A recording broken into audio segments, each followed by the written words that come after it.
I'm Jasmine Elise Roberts, and you're listening with other beautiful souls who show up each week ready to laugh, heal, grow, and reflect through the power of story.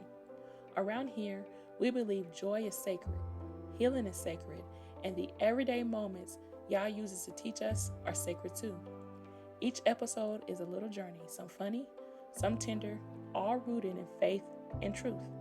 So take a breath, settle in. It's Sacred Storytime. Today, we begin with a story that will hopefully find a place in your heart. The Woman at Willow Lane is a tale about a quiet healing, unexpected connections, and the way the Most High can use ordinary places and ordinary people to bring us home to ourselves. This series is gentle, it's reflective, it's layered with mystery, softness, and the kind of truth that sneaks up on you when you're ready to hear it. If you've ever rebuilt your life, if you've ever left something that wasn't good for you, if you've ever landed in a place that felt like refuge before you even understood why, then this story will sit close to your spirit.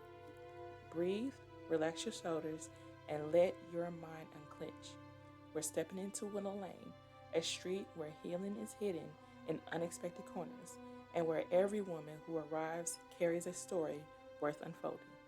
Let's begin. Everyone on Willow Lane noticed the new woman who moved into the little blue house on the corner. Her name was Tessa, but no one knew that yet.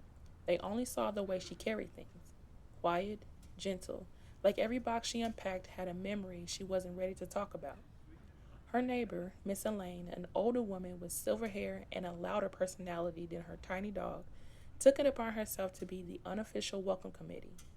She watched her from the window as Tessa tried and failed to carry a lamp, 2 books, and a plant at the same time. After the third drop, Miss Elaine tapped the window and said, "Sweetheart, put the plant down before it gives up on you." Tessa laughed, her first laugh since arriving. Miss Elaine walked over, resized the situation, and said, "You don't have to do everything alone. Not on my street." Tessa hesitated. Not because she didn't need help, but because she spent the last year pretending she didn't. Miss Elaine smiled softly. "Child, everyone here has a story. You don't have to tell yours yet. Just let someone carry a box." So Tessa did, and somehow, letting someone carry a single box felt like letting someone carry a tiny piece of her heart. It was small, but it was a start. The Sacred Flower magazine is more than just a magazine. It's an experience. Created for women who crave beauty, intention, and spiritual depth, each issue is filled with stories, reflections, and gentle encouragement designed to help you bloom from the inside out. If you're ready to return to joy, purpose, and creativity, the Sacred Flower magazine is waiting for you. Pre-order the next issue and step into your next season of growth. For the first time since moving in, Tessa stepped outside without her hoodie or her "don't talk to me" posture. She sat on her porch steps with a cup of tea, hoping the Lord would let her be invisible just a bit longer. But Willow Lane doesn't do invisible, especially not with Miss Elaine nearby. The older woman walked over with 2 muffins, blueberry, still warm.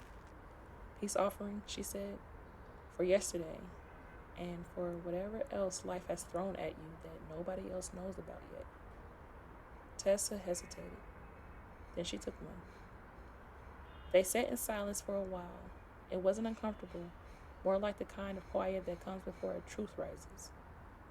"You remind me of someone," Miss Elaine said finally. "My daughter." Tessa blinked. "Oh, I didn't know you had a daughter." Miss Elaine nodded slowly. "Not many do. She passed a few years back." Tessa's breath caught. "Oh, I'm sorry." "It's all right," the older woman said. "She was quiet too. Carried her heart in boxes. Took her a long time to unpack. When I saw you struggling yesterday, I don't know, something in me said, don't let her carry it alone." Tessa swallowed hard. There was something else. Something she wasn't saying, but something she felt. A pull, a strange familiarity she didn't or couldn't name. Miss Elaine stood. Well, I'll leave you to your tea, but just so you know, around here, we don't believe in lonely porches. Tessa watched her walk away. She didn't know why, but a single tear fell, the uninvited kind. She wiped it quickly, almost folding herself. But deep down, something softened and something awakened, like she'd been recognized before she was ready to be seen. What if your healing could begin today? Restored from Brokenness to Covenant is my free ebook, a faithful journey through restoration, renewal, and returning to the Most High's promises. And now you can go even deeper with the Restored Companion Bundle. It has inside the 14-day devotional, the 30-day prayer reset workbook, and Restore the Coloring book, all designed to help you pray, reflect, and create your way back to wholeness. This complete bundle is valued at $60, but it's available now for just $27, only through the end of February.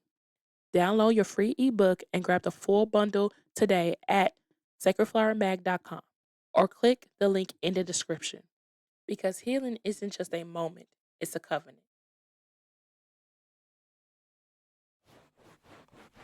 Tessa wasn't snooping.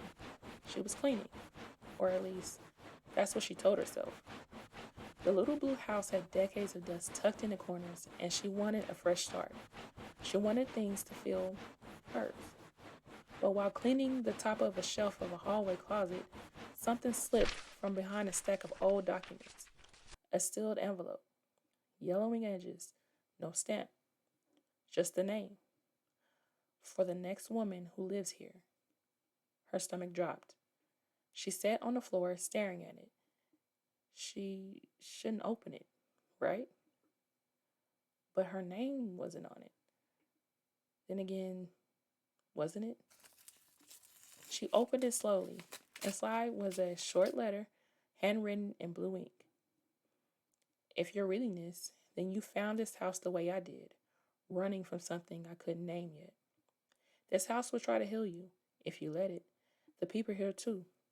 And whatever you lost, no matter who left or what broke, Willow Lane has a way of giving something back. Not the same thing, but something you didn't know you needed. Keep your heart soft. M. Tessa whispered. M. Her hand shook, not from fear, but recognition. A letter addressed to the next woman who lives here. Guidance from someone she never met, someone who clearly understood.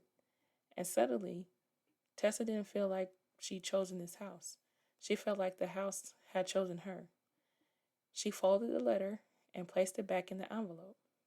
Then, for some reason she couldn't explain, she whispered to the empty hallway, "Okay, I'll try." But she had no idea what Willow Lane was about to reveal, and neither did the neighbors watching her quietly open her curtains for the first time. Something was beginning. And that's where we'll pause for our story for today. If this chapter stirs something in you, let it rest in your spirit this week, because Willow Lane always has more to reveal.